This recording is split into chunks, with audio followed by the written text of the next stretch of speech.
Hi, I'm Carol Miller, and by now you can tell that I'm probably one of the oldest students in your class.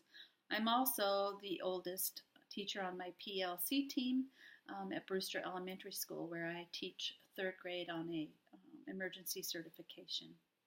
Today I'm looking at the professional dispositions of a teacher or an educator, and I believe these to be qualities that make me who I am as a teacher, and given this list, who I strive to be as a person. I believe that there are many dispositions here that are reflective of who I am, and I believe that that begins with my high expectations for my students and the people that I work with. I believe that strengths and weaknesses of my students are extremely important because I need to know where they're at any given time as far as their social aspects or their intellectual aspects.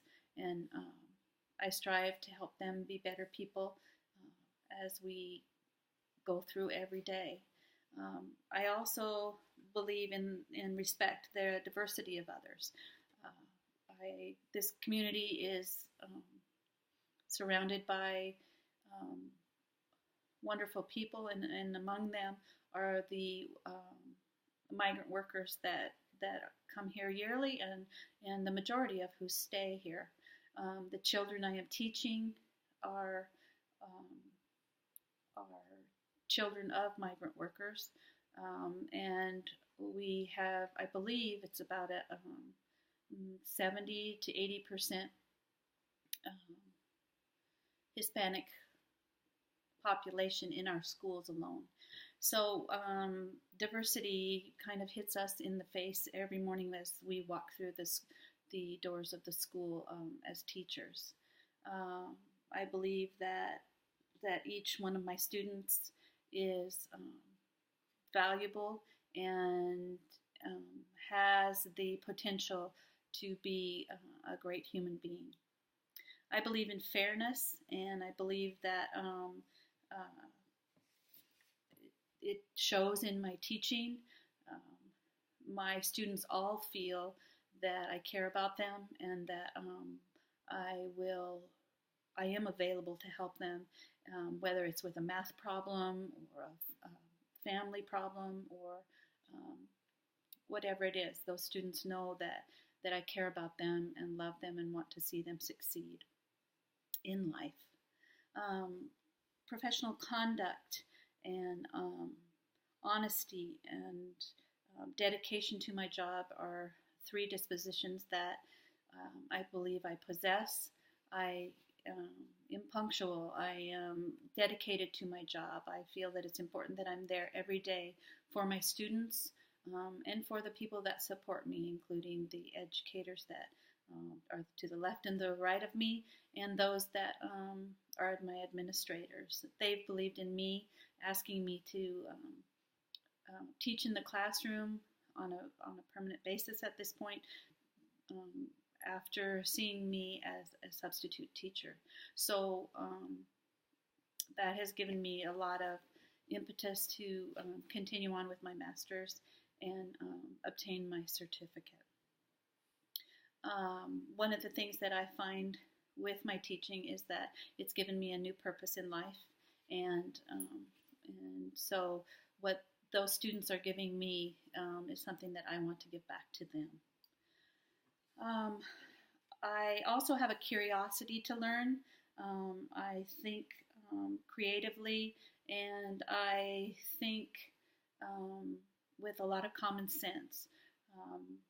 I think there are ways that we can teach our students, say, about fractions, and perhaps cooking is the best way for us to do that.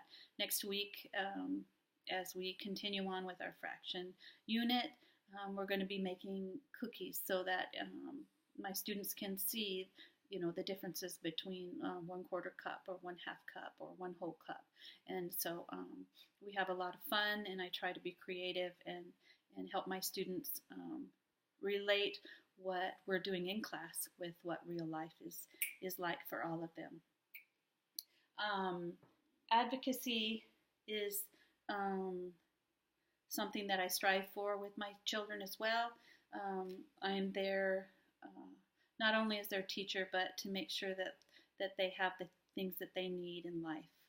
They're important to me, and I'm just there to make sure that all their needs are met. And if I can't meet them, I try to steer them in a direction that will take them to the places that they need to be in order to reach all their goals. I am dedicated to my job, and I think that I have that within me. I'm very loyal to my students and to my school and to my administrators, and I feel that I'm on the right path for me. One of the problems that I see in the dispositions for me is reflection. I have a tendency not to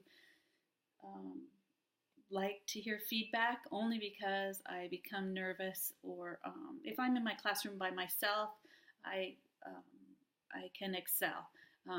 When I see others come in and watch, it's not so much that I don't want to hear their feedback, it's just that I become nervous and I can't be as high a quality a teacher as I would like to be when others are in the room. I'm comfortable with my kids, maybe not so much with outside visitors, even though they're always welcome to come, including parents.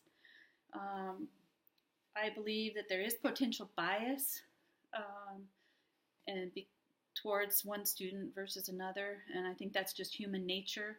I hope that I don't ever present that to my students.